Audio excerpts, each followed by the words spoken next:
lovelies, welcome back to my channel. Today I'm going to be showing you how to make the best cabbage stew you've ever tasted. Before we start, please like, subscribe and share. Let's get into the cooking. For this dish, I'll start by showing you the ingredients we are going to be using. First, I have my cabbage over here, which is the star of the dish, followed by some mackerel fish, which is a protein base for this recipe. I also have some parsley, it's fresh, and I also have some fresh rosemary. I have some garlic, and I also have here fish seasoning. I have chili and paprika powder. I have some salt, I have some tomato paste, onion, seasoning cubes, thyme and curry, and I also have vegetable oil over here. These are the ingredients we're going to be using for this recipe. It's going to be amazing and delicious. Please ride with me. Let's prep the ingredients before we start cooking. For our prep, we'll start with the cabbage. I'm using a medium-sized cabbage for this recipe. I'll be chopping my cabbage into thin slices. Feel free to slice it to any shape that you prefer. Okay. And you could also go ahead to give it a few more chop. And we'll transfer this into a bowl. Next, I'll be chopping my onion. I'm using red onion for this recipe. I'm cutting my onion into 2 halves.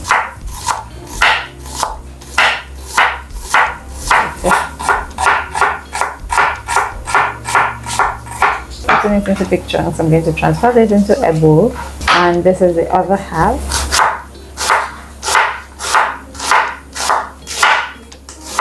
Okay, don't worry, you're going to be seeing why we are cutting the onions into 2 different shapes. So I'm using this red onion because of its strong flavor. The flavor is quite very strong compared to the white onion. Next, I'm going to be chopping my fresh parsley. I'm adding it to my dish for its flavor and for the vitamin it contains. We also have a dry form of it. I'm using the fresh form because of the strong flavor it has. Even while chopping them, you would definitely perceive it. It fills your kitchen with a very strong aroma. So this is finely chopped. Just going to transfer them here. Finally, I'm going to mince my garlic. I'm using minced garlic. You can chop them if you want, but I don't want it chopped. I want it minced, so I'm just going to add it to my garlic press, and this requires a lot of energy. As we all know, garlic has a very strong flavor and also has quite amount of health benefits. So we are done mincing, and we got this after mincing. I can't discard this. No way. You're just going to chop this a little bit finely,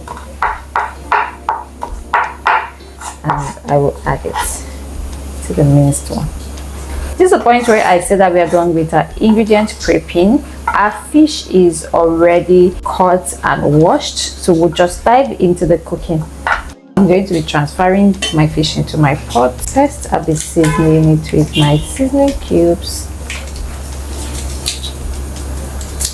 and I'll go in with salt, a little bit of curry and thyme, and I'm going with a teaspoon of Scotch bonnet pepper, and then I'll go in with some onion and a little bit of garlic, and finally my fish seasoning.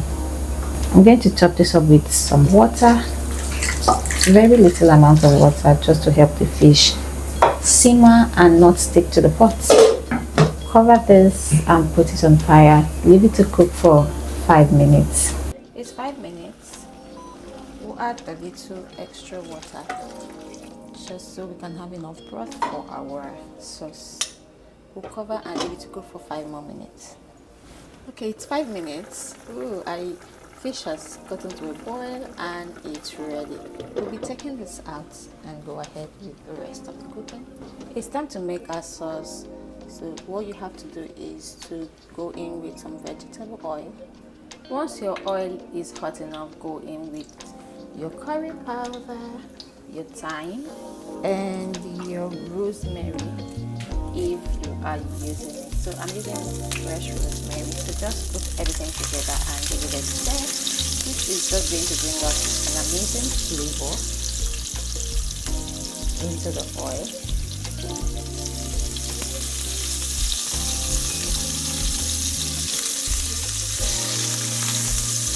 Just give it a stir, and then go in with your minced garlic, and then your onion. This smells really nice. Add your fish to the oil. Okay. So you just have to get ready to allow your fish to fry in the oil, but be careful so you don't break. Ensure you're frying on a low heat. This is not necessarily to fry the fish per se, because you're not going to fry it until dry. This is just to infuse some of fish flavor into the sauce. And of course, so the fish can also get all the flavors in the oil and taste amazing when you eat them. That's enough for me. I don't expect it to be overly fried. Yes, so I'm just going to check them out. You're doing your frying it on a low heat. And then next we are going to transfer our fish broth. This is the fish broth. We're just going to transfer it into a pan. I'm going to cover this until it comes to a boil. As sauce has come to a boil, now I'll be going in with my tomato paste. I'm just going to break it down into a few balls. So all you have to do is to cover this and leave it to cook for a few minutes. Use your spoon, just use the back of your spoon and just lay it this way.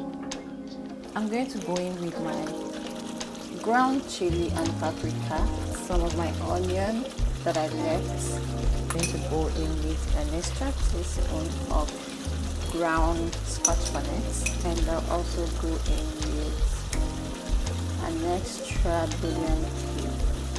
I'll stir this.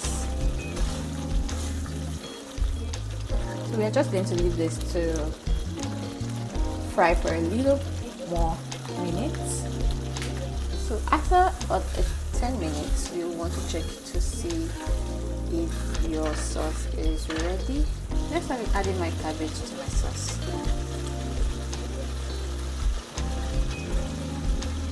So the cabbage might look like it's a lot, but then when you add it to your food and stir, you realize everything just goes down. You will be asking yourself, where are the cabbage that I added to the sauce?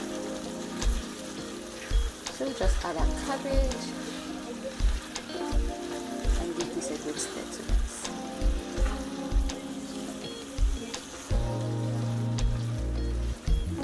We've been able to mix our cabbage. Next, we'll be adding our fish to our sauce, and we will be topping this up with our fresh parsley.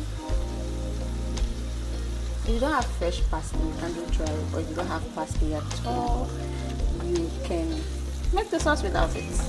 Our cabbage stew is ready. If you're looking for that perfect lunch ideas for a Sunday lunch, or lunch ideas for your kids to take to school, this is the perfect recipe you should try. Let me know what you think about this recipe, and don't forget to like, subscribe, and share.